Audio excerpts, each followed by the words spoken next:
You think she's a good girl, but once you get to know her, you realize she's everything. She's crazy, she's funny, she's honest, and you'll never know what she'll do next. Oh my gosh, I'm so glad you came back. You're not going to believe how exciting this episode is going to be.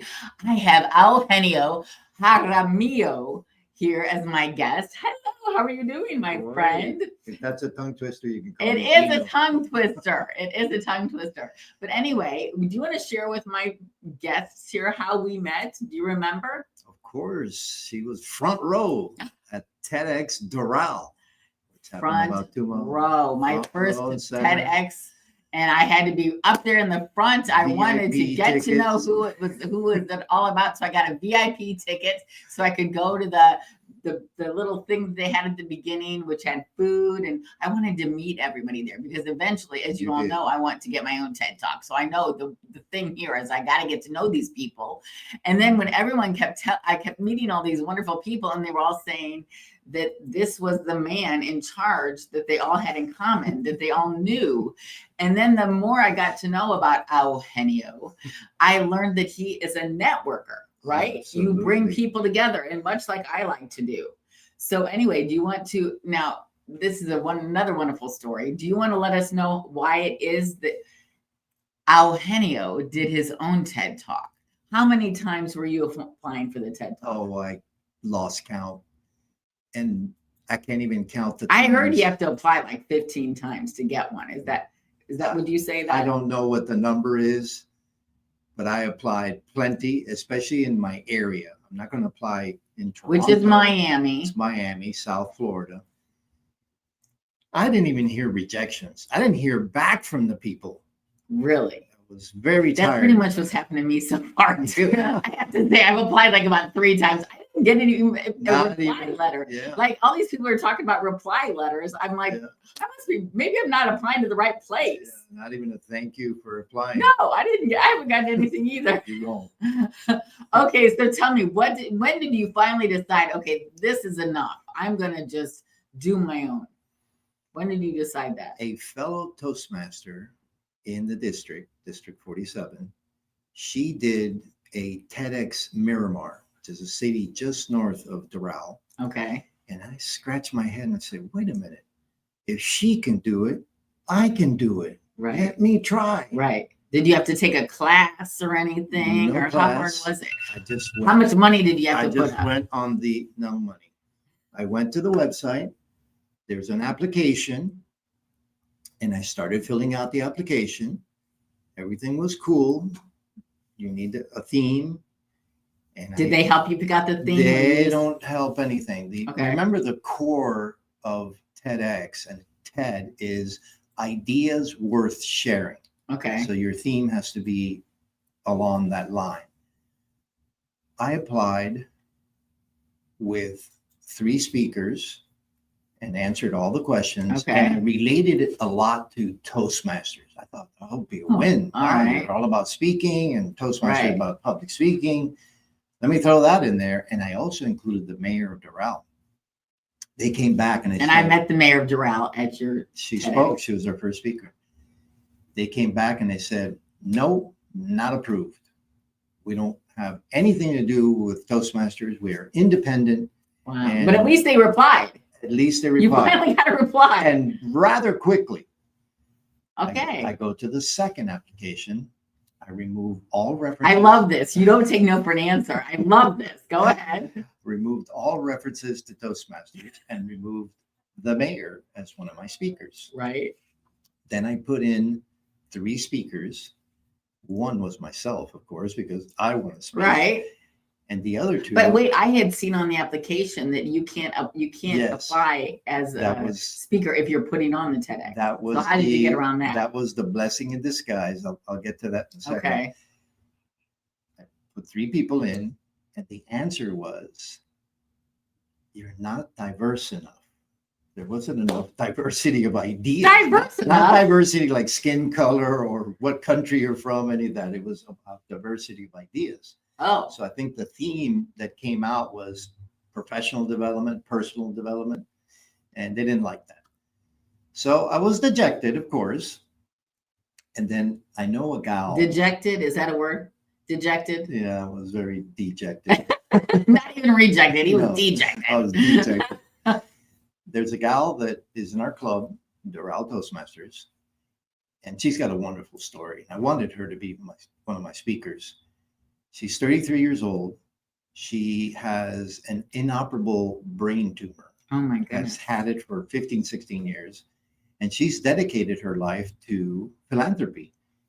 She has her own foundation, Andrea Believes Foundation, and I wanted her to be my speaker.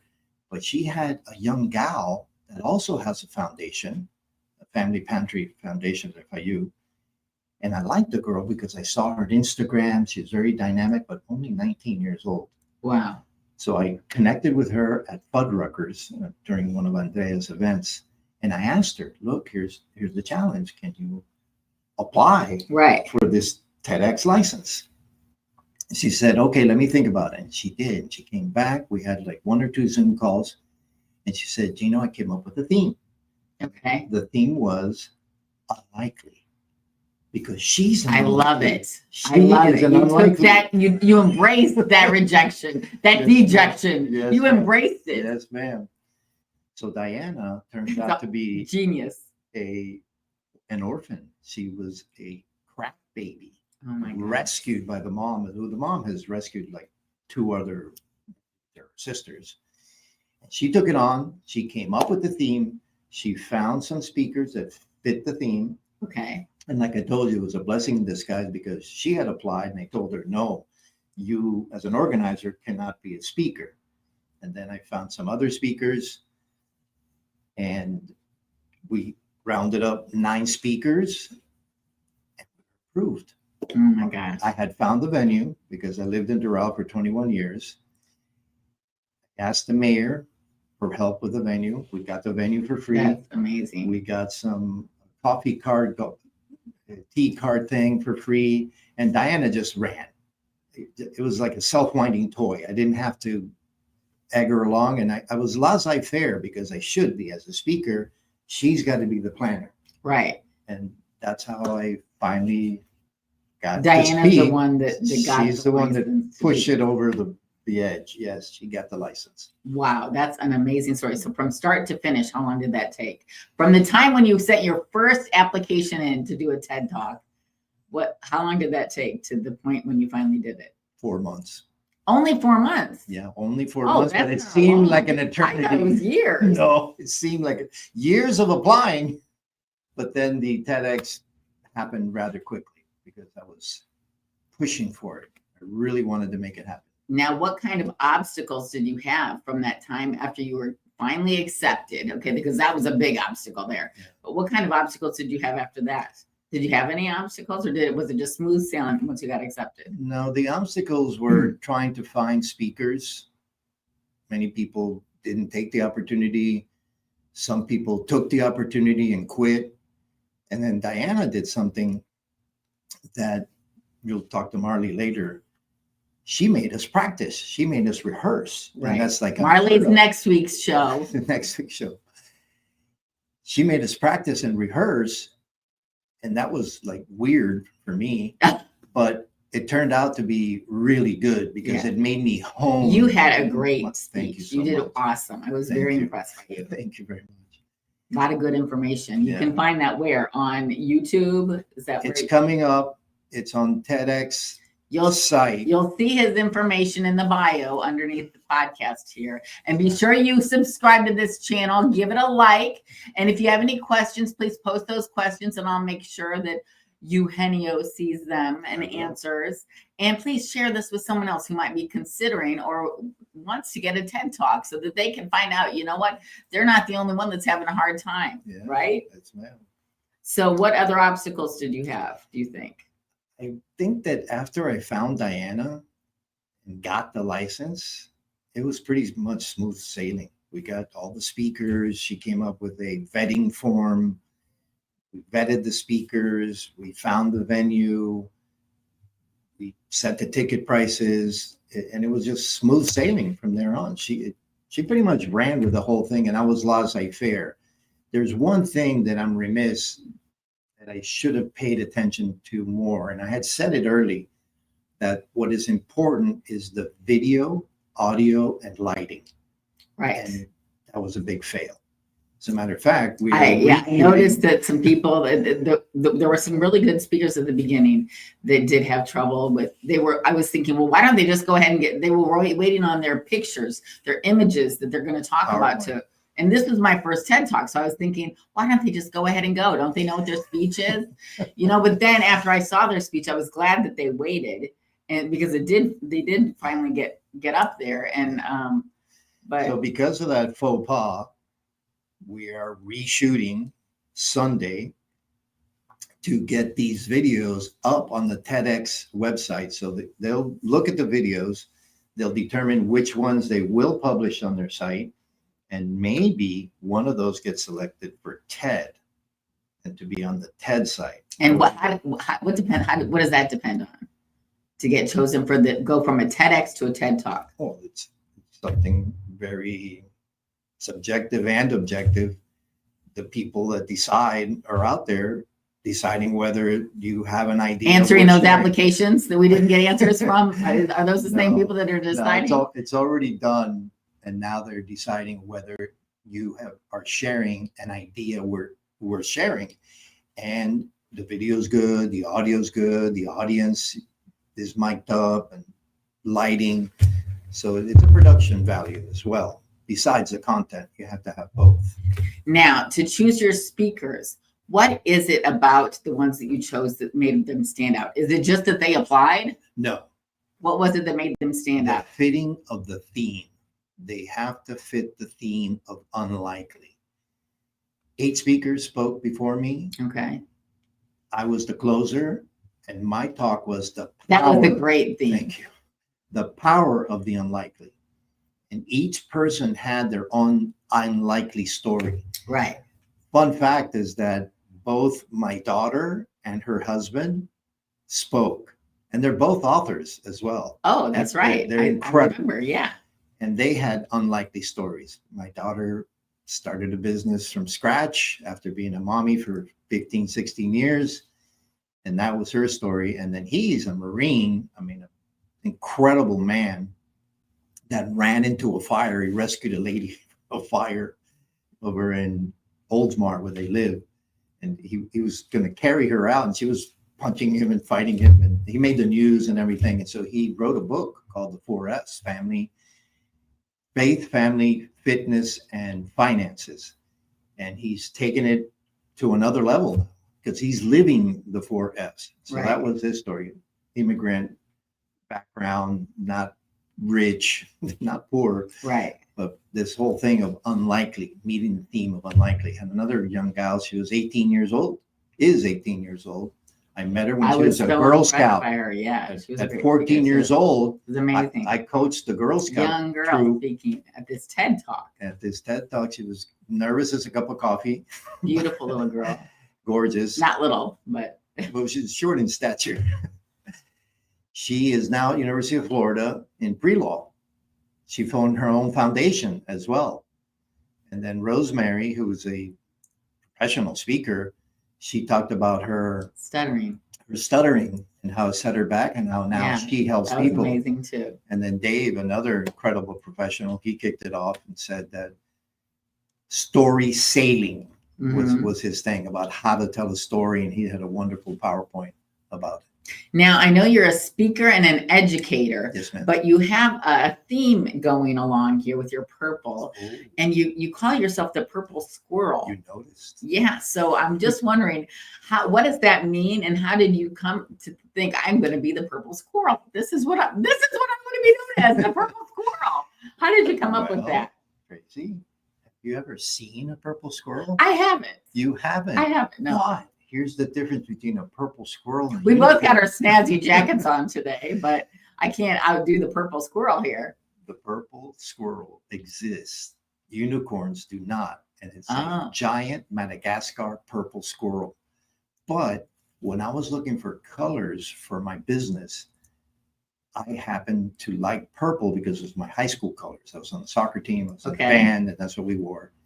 And I looked up the color, the word purple on Google, and it got to an Wikipedia article. But why did you look for purple? Like, what was it? You just liked that color? It was my high school colors. They were actually my high school colors too. I was the Leo Lion, purple and there you go. Yeah, purple and gold and white. We were the Purple Eagles. I was a cheerleader. I wore purple and white cheerleading outfit. I played trumpet, and I was on the soccer team.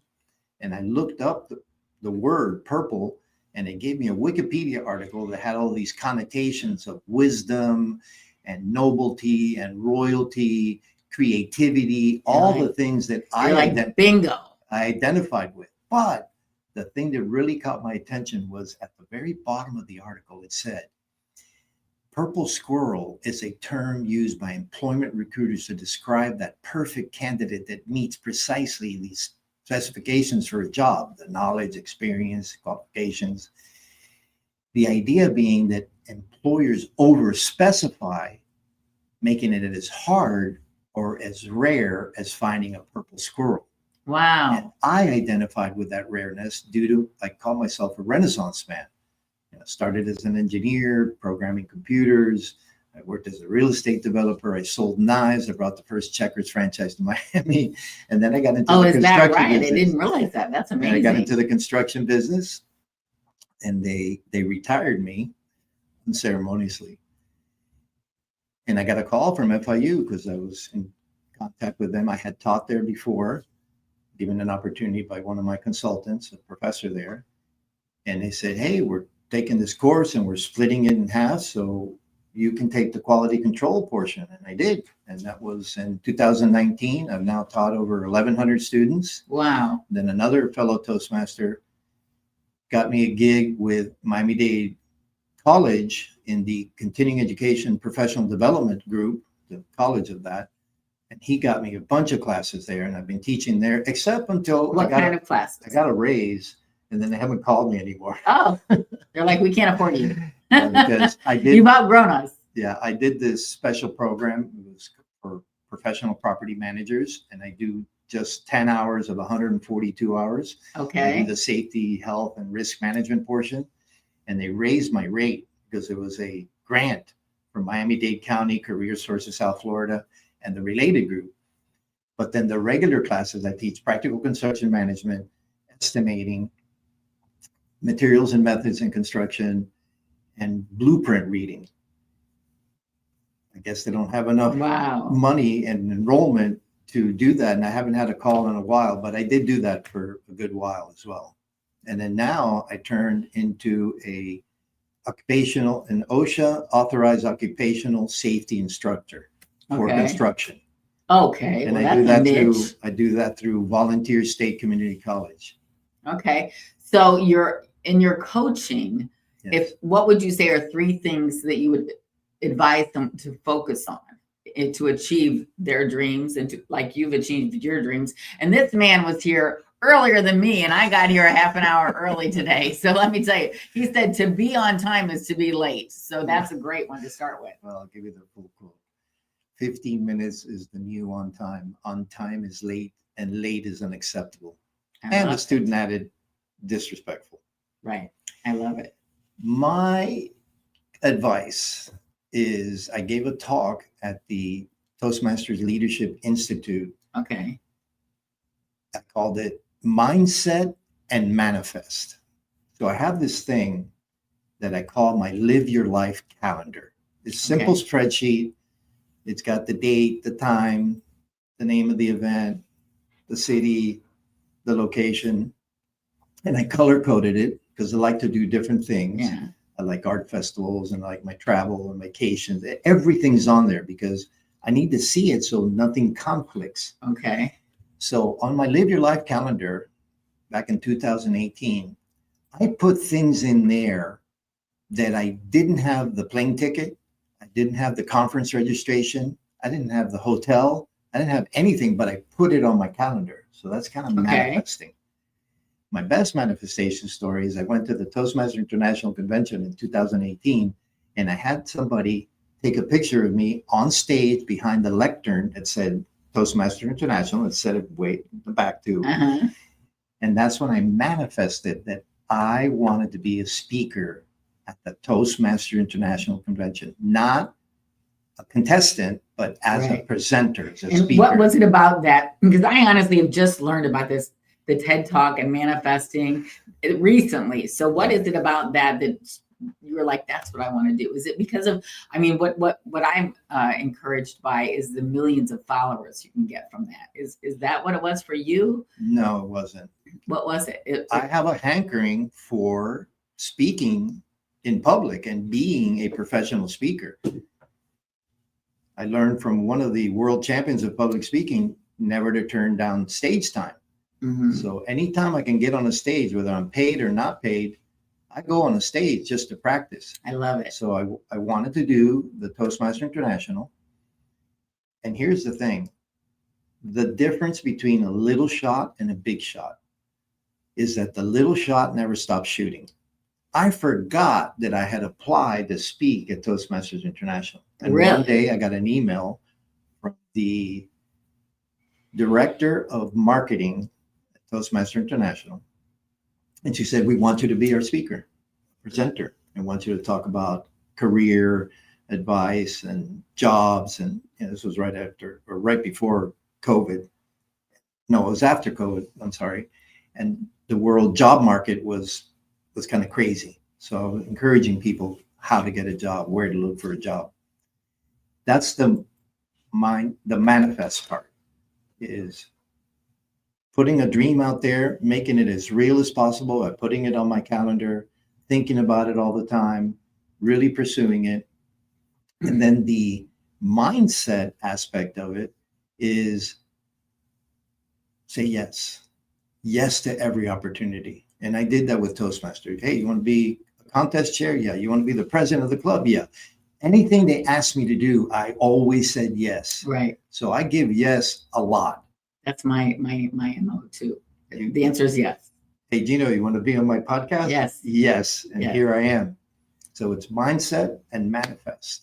Okay. One question that came up. I'm just wondering. So because I'm a beginning, I'm beginning with my speaking here, and I'm encouraged to know, like, how do you plan your speeches? Like, is it what they say? Your speech is 80%. You keep it the same. 20% you change it for your audience. Is that what you do, or do you come up with something totally new every time? I agree with that. You have to pay attention to audience. It's probably one of the most important things is to have a focus on your audience. What do they want to hear? Why are they there? What could help them? Who are the type of people that in the audience? So yeah, I have content, but it's got to be tailored. You kind of mold it. You keep the meat of it the same. Yeah. It's the same story, and then you just modify it a little bit for who you're speaking to. Correct? Correct. Yeah. Okay, so what is a mindset shift for someone that's out there right now this week that they can do? They can do it today. What is the mindset shift that you'd recommend? I recommend that you keep trying. Remember the little shot. Shoot. Get rejected. Get dejected. But keep going. You're going to hear the word no a lot, and you have to be able to accept that. I taught a cohort the other day on public speaking for a construction company, and one of the young men in the group is an aspiring trainer. He's got a connection with FIU. Hey, I have this class. We want to teach public speaking to the Pinecrest Police Department. Okay, I'm ready. Let's go. It didn't work out yet. Timing was wrong. Right. And I said, it's okay. I hear no a lot. It's okay, because he was apologizing. It's one step closer to a yes, right? It is. Gotta hear those no's. What I came up with, and I said it in my TED Talk, no has two connotations. The first one is the shortest proper sentence in the English language. No. Right. And people can use it. You can use it. I can tell you, say no, but don't justify it. You don't have to give a reason. Just say no. Remember they used to say, just say no to drugs? Right. No. And you're going to hear it. But when you hear it, it's really an acronym. It's N.O. Next opportunity. That's a good one. So that door closed, and it's behind you. It's closed. Right. But another door is going to open in front of you because of that. What I learned in my sales training is it means that they don't know enough. That's why they're saying no. They don't know enough Oh, I like that. about what you can offer. I want to right? feel that. Now, what is a myth that people out there might think when they're, applying for jobs or going for their dreams, going for the life of their dreams? What is a myth? Well, that's a tough one. The myth is that you can just apply. It has to be based on relationships too. People come to me, I give resume workshops, LinkedIn workshops to my students for free. Mm-hmm. I help them get prepared for their career fair. That's awfully nice of you. It's just what I do to give back to the community. These people are looking for a job. And I remember being a young engineer looking for a job, looking in the Miami Herald. I mean, that doesn't exist anymore. Right. It's all online, Indeed, and LinkedIn. And I tell them, look, when you are looking for work, tell everybody. Don't tell your employer because they might be pissed that you're leaving, but tell your mom, tell your dad, tell your sister, tell your neighbor, tell everyone you're looking for a job. So talk it up. If you're looking to speak, tell everybody that you're looking for speaking opportunities, whether it's paid or not. It's kind of like looking for your soulmate. Or, you got to let everybody out there know you're looking, or you're like me, you're waiting for them to find you. I'm trying to make it easy. All right. I'm trying to make it easy. I'm putting it out there. Right. Is that the same thing? Kind of. It's the same thing, man. Put it out there. Put it out there. You never know who's going to know somebody or who's going to have something you can do. Right. Now, this is a good question, I think. How do you monetize your expertise without sounding salesy? I don't have a mindset of I need it to have it. I gotta get this sale or else I starve. No, I put it out there. If they need it, if they want it, I'm available. Otherwise, next opportunity. Okay. All right. Well, on that note, I'm gonna do the real estate minute. But I've got a couple more questions, and I'm hoping that James is back there thinking of his next question. You remember James Henderson, my producer here. And anyway, I just want to share with what ChatGPT told me, because I always just ask them what they think about the real estate right now. Because you can't believe me, you got to hear it from a third party, right? So here in Southwest Florida, we're officially in a correction, not a crash. Okay, and that's good news. Inventory is rising. Sellers are becoming more realistic and are becoming, and buyers finally have more room to negotiate again. If you're thinking about buying, the next 90 days may be the best window you'll get. Prices haven't dropped dramatically, but concessions, repairs, and seller credits are back on the table. If you're selling, focus on presentation and pricing. Homes that hit the market looking for polished and priced right are still moving fast, especially here in Naples, Bonita, and Estero. Bottom line is, this isn't a bad market. It's a smart market. The opportunities are huge for people who understand timing, okay? And like I said, please subscribe to this channel if you're still watching. I think you've liked it. And hit the like button on this podcast. And, maybe we'll have Eugenio back to share more wonderful things that he knows about. And the other thing I wanted to know is, what is any advice that you'd share? Advice to your audience? Yeah. Keep going. If someone's looking to level up their impact or their brand, what would you recommend? I think that people often forget that you go to school, maybe you get a degree, you get some training, and then you stop. You should never stop that. Always be developing yourself personally, professionally, and your career. As a matter of fact, you as a real estate agent know that you have to take continuing education credits. Yes. Continuing education units. Mm-hmm. So find things that are going to enhance your value. Yes, exactly. And if you have a realtor out there that you're already working with, please get with that realtor, because they are the best person to help you with what negotiations you need to do, finding the perfect property for you. You're not going to find it on Zillow in the middle of the night, when they're rerunning these listings that have been running for too long and aren't running anymore. Okay. You've got to get with a realtor. And if you don't have somebody, please reach out to me. And I've got a network all over the United States and Panama that I can help you find a great realtor to help you if I can't myself with what I know around here. Now, James, do you have any great questions for Eugenio here? One never knows, do one. We love James. The thing I would say is, it's really not a question, but I would like for you to just talk about your book. I want to highlight your book and talk about what the Purple Squirrel Speaks is all about. Thank you for that question. It's based on a Russian proverb that says, a smart man learns from his own mistakes. A wise man learns from the mistakes of others. And a stupid man never learns. I have 40 years of experience in corporate America, 25 of those in the construction business. The book is a mini biography of my life, from my roots to Colombia, coming here as an immigrant with no money, just to clothes on our back. My parents. What part of Colombia? Bogota, Colombia. Bogota. Yes, my sister-in-law's from Bogota. My life story. So there was things where it was tough beginning, go to school, graduate, get a job, okay, steady for a while, and then you had some downturns. Yeah. And some upturns. So I've been already through the death of my youngest brother. That was a big hit. Sorry. Thank you. That's tough. 2 divorces. This is number 3. Okay. Number 3, marriage. Number 3. Not a divorce. 2. So I still believe in love. The adversity that one has to face through your life, you just got to face it.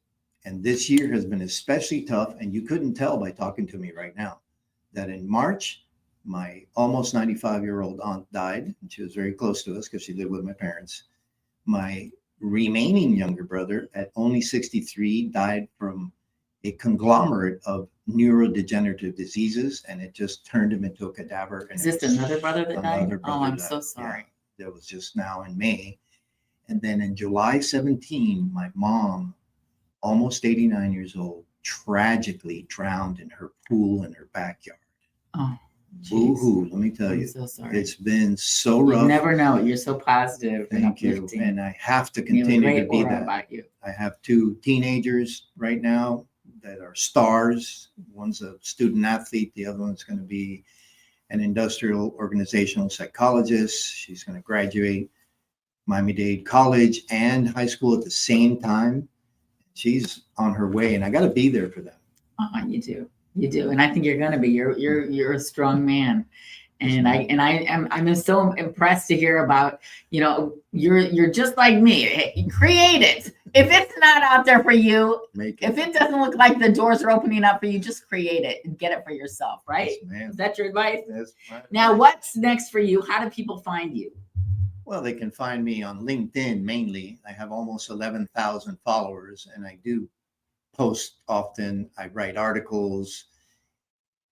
I always put the Purple Squirrel was on the move. So I'll get some kind of a thumbnail from today. I've never heard anyone called the Purple Squirrel before. That was really. And I've started a hashtag. So it's hashtag, which is my book too.